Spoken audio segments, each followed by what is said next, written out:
Salut tout le monde, c'est Arwan Avray, on se retrouve pour la vidéo après match de la 38e et dernière journée de la Ligue de BKT avec cette victoire de nos Ciel et Marines, 1-0 face à Dijon. Le HAC rejoint la Ligue 1 la saison prochaine. Le HAC est sacré champion de France de Ligue 2 pour la 6e fois de son histoire. C'est juste gigantesque et franchement, enfin, c'est bon, c'est validé. Après tant d'années d'attente, j'étais le premier à attendre aussi, comme bon nombre de supporters à vrai. Et franchement, c'est une sensation fantastique. Je pense que je réalise pas encore forcément que c'est bon, que c'est fait.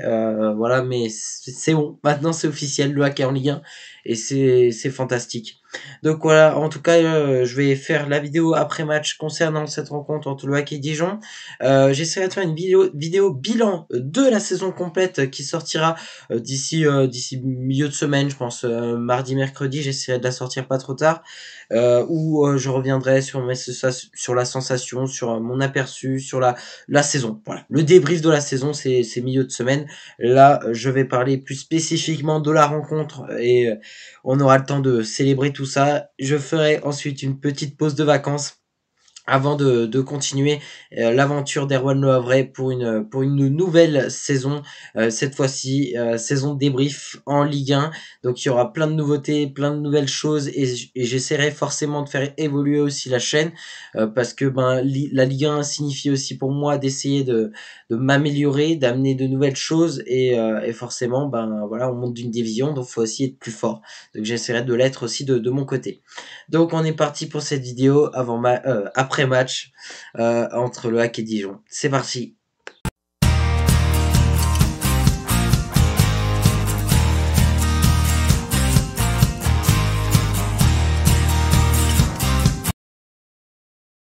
Et c'est parti donc pour le bref de la rencontre, une rencontre qui est sur le papier allait être forte en émotion et tout ce que je peux vous dire c'est qu'elle l'a été.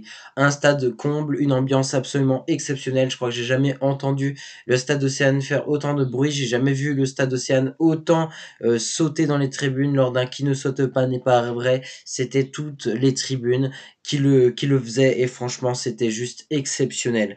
Le match a débuté à 20h45 et tout ce qu'on peut dire c'est que le HAC était en difficulté lors des précédentes rencontres avec pas moins de 3 matchs consécutifs sans la moindre défaite, mais le HAC en tout cas commence plutôt bien sa rencontre puisque c'est Josué Casimir qui permet au Ciel et Marines de mener 1-0 à la 11e minute de jeu après un centre absolument magnifique et qui lui a, enfin voilà, juste déposé. Donc c'est un centre de Christopher Perry et là boum, la tête de Josué Casimir qui est juste parfaite, qui arrive à tromper le gardien adverse et qui permet au HAC de mener 1-0. Et ça c'est toute la différence que ce qu'on n'arrivait pas à faire et ce qui a été notre défaut cette saison, ça a été les premières mi-temps, les premiers moments d'un match où généralement on marquait pas tout de suite et là c'était le cas. Donc ça nous a apporté de la confiance. Concrètement, après le HAC, il y a eu une certaine gestion, on n'a pas eu énormément d'occasions. Voilà, Dijon n'en a pas eu énormément non plus. Donc on arrive très vite au final à la mi-temps de ce match sous le score de 1-0 pour les Ciel et Marines. Il reste plus que 45 minutes de jeu. Tout ce qu'on sait, c'est que sur les autres rencontres, le FC Metz, alors je me souviens plus du score à la mi-temps, mais était en train de mener de toute manière. Et tout ce qu'on sait, c'est que Bordeaux perdait 1-0 face à Rodez et que le match a été arrêté suite à une agression d'un joueur. Donc c'est vrai qu'à ce moment-là, en finale, le HAC avait tout pour monter en Ligue 1. Il nous restait plus que 45 minutes à tenir. Le match nul, je le rappelle, nous suffisait pour terminer sacré champion de France pour la 6e fois de notre histoire. Donc ça y est, deuxième mi-temps, c'est parti. On apprend que le match contre Bordeaux-Rodez ne reprendra pas, donc je ne sais pas ce qui se passera par la suite, mais nous, on s'en fiche, fallait se concentrer sur nous-mêmes. Et c'est ce que le HAC fera. Derrière, il n'y aura pas eu énormément d'occasions non plus. Arrivé vers la fin du match, il restait 20-30 secondes, et là, ça y est, ça allait être l'explosion. Envahissement de terrain des supporters à vrai, beaucoup trop tôt, avant même la fin du match. Voilà, donc certaines personnes ont envahi le terrain beaucoup trop tôt. Je pense que il y en a qui se sont retrouvés sur le terrain et croyaient que le match était fini. T'en as d'autres qui, voilà, je veux dire, voilà, c'était bête parce qu'on aurait pu perdre le match sur tapis vert bêtement. Enfin voilà, on ne sait pas comment la Ligue aurait pu agir. Et c'est vrai que du coup les Dijonais eux sont rentrés au vestiaire, ont apparemment flippé, ce qui peut être compréhensible d'un côté hein, quand t'as une horde de supporters qui vient, mais d'un autre côté les supporters vrais ne venaient pas pour agresser les Dijonais mais simplement pour fêter la montée, donc il n'y aurait pas eu d'agression normalement. Donc ce qui oblige les Dijonais donc à aller s'enfermer dans les vestiaires. Les supporters se rendant compte que le match n'est pas encore fini retournent gentiment dans les tribunes du stade Océane. Et à partir de ce moment-là, on se dit, c'est bon, on peut reprendre le match, on finit notre 30 secondes, et puis voilà, c'est fini. Bref, les Dijonais ne veulent pas reprendre la rencontre, donc l'arbitre juge que le match doit reprendre. Les Dijonais refusent. Je rappelle que Dijon, au final, même en cas de victoire, allait être relégué au final en national, dans tous les cas, hein, parce que là, ça allait rien changer.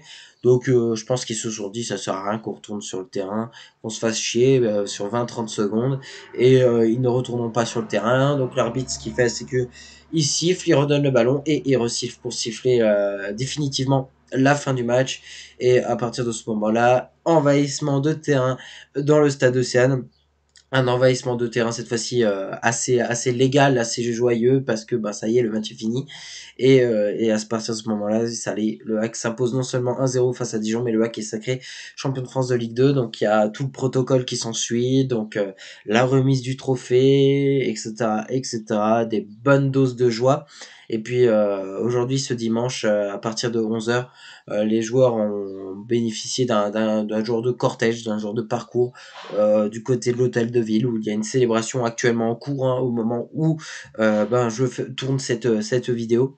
Donc voilà, c'est vrai que c'est magnifique quoi. Ça y est, le HAC en plus redevient l'équipe la plus titrée de l'histoire de la Ligue 2 avec pas moins de 6 titres, ce qui est quand même assez fort. Donc voilà pour cette vidéo bref de la pour ce bref de la rencontre. Et c'est parti donc pour notre 100% hack. Alors là, c'est un rêve de tout jeune, de tout gamin, un rêve qui vient juste de s'exaucer au final. J'ai grandi en voyant le hack en Ligue 2. J'ai grandi avec l'espoir de voir un jour le hack jouer en Ligue 1. Et surtout avec l'espoir de gagner ce titre. Et c'est vrai que pendant tant d'années, on a échoué. Voilà, pour diverses raisons. Des échecs dus à des prises de décision qui étaient mauvaises, des mauvaises gestions aussi, euh, pour parfois un peu de malchance, hein, notamment en 2015 où on monte pas à cause de non 2016 on monte pas à cause de un but, donc forcément là ça a été terrible, ça a été un moment terrible en tant que supporter à vrai. 2018 où on se fait avoir en barrage à Ajaccio avec toutes les problématiques qu'il y avait eu suite au caillassage de bus, les insultes, etc., etc. Enfin, ça avait été aussi difficile pour moi de m'en remettre, mais j'ai grandi toujours avec la même optique, c'était de toujours supporter l'équipe. Voilà, je n'ai jamais lâché l'équipe, même quand on était en difficulté. Même il y a 2 ans avec Le Guen, où je crois que j'avais jamais vu une équipe aussi nulle. Je suis resté. Je suis resté parce que j'aime cette équipe, parce que j'aime son histoire, j'aime se dérouler. Et cette année, c'est bon. Cette année, cette équipe-là, elle a exaucé mon rêve de terminer champion et enfin le hack l'a fait, donc c'est extraordinaire. Mais si on me demanderait, si je pouvais retourner 10 ans en arrière et qu'on me demanderait de me dire, enfin, bref, si aujourd'hui, clairement, on me dirait, est-ce qu'on pourrait faire les choses différemment, essayer de monter plus tôt, au final, je referais exactement la même chose parce que c'est beau. Voilà, tout simplement. Je veux dire, c'est en attendant longtemps, des fois, certaines choses, qu'on sait mieux apprécier les choses. Voilà. Avec le hack, comme j'ai dit, j'ai grandi, je suis passé de enfant à ado à un âge majeur, jeune adulte. Et franchement, j'ai grandi avec le HAC. Et, euh, je suis né en 2003, c'est vrai que j'ai connu la montée 2008, mais à ce moment-là, comme j'habite en Alsace, je suivais pas encore trop le hack, donc j'avais pas encore la même mentalité, j'avais pas apprécié la montée.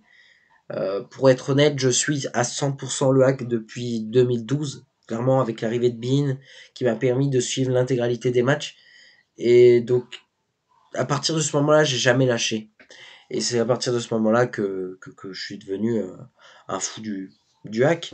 Et ça y est, c'est fait. Enfin voilà, je veux dire, je parle peut-être un peu pour parler là dans cette vidéo après match, mais clairement, voilà, le match en soi, si faudrait que je parle un peu du match quand même, mais parler du match, oui, on va parler du match. C'est vrai qu'on fait une bonne entame de match, on arrive à marquer ce but rapidement, et c'est ce qui nous met dans de bonnes conditions derrière. Et derrière, on a su avoir une bonne gestion, on n'a pas été mis trop en danger. C'était pas un très beau match, mais c'est un match qui, ouais, restera peut-être gravé quand même dans l'histoire du club, parce que ben c'est quand même l'histoire d'une finale de Ligue de BKT, l'histoire d'un final d'une saison qui nous permet d'aller en Ligue 1 la saison prochaine. Donc voilà, ce match-là, certes, c'est pas un match de légende, mais c'est un match quand même assez important. Et puis toute la célébration, le fait de voir les joueurs célébrer, d'avoir ce trophée. À ce moment-là, j'ai pas forcément trop réalisé en fait. Je veux dire, quand tu attends ça et là, bam, tu l'as, bah, j'ai pas eu le temps en fait de trop réaliser. Je me suis dit, ah ouais, on est champion. Mais voilà, c'est incroyable, c'est incroyable. Franchement, honnêtement, je sais plus quoi dire. Je crois que c'est tout pour notre 100% hack. En tout cas, aujourd'hui, je vais peut-être laisser quelques détails, débriefs. Parce que là, je dois avouer que j'ai envie de chavirer un peu plus dans un débrief de saison. Mais j'essaierai de faire une vidéo, comme je l'ai dit, bilan de saison, qui sortira donc milieu de semaine, mardi ou mercredi. Où là, je reviendrai un peu plus sur notre parcours lors de cette saison 2022-2023 pour reprendre quelques émotions, raconter le déroulé. Ce sera beaucoup mieux de le faire milieu de semaine. Donc voilà, c'est tout pour notre 100%. Et voilà, c'est tout pour notre vidéo après match. C'était la dernière vidéo après match de la saison. Il y en aura plein d'autres la saison prochaine, évidemment. Cette fois-ci, en Ligue 1, il ne nous reste plus qu'une seule vidéo au final cette année. Ce sera la vidéo bilan de la saison. Et puis, je mettrai un terme à cette saison 2022-2023 par la suite. Donc, on se retrouve mardi ou mercredi, je verrai hein, quand ça sort, pour la vidéo bilan de la saison 2022-2023 du HAC. D'ici là, faites bien, c'est important. Appréciez les choses et vive le hack. Salut à tous.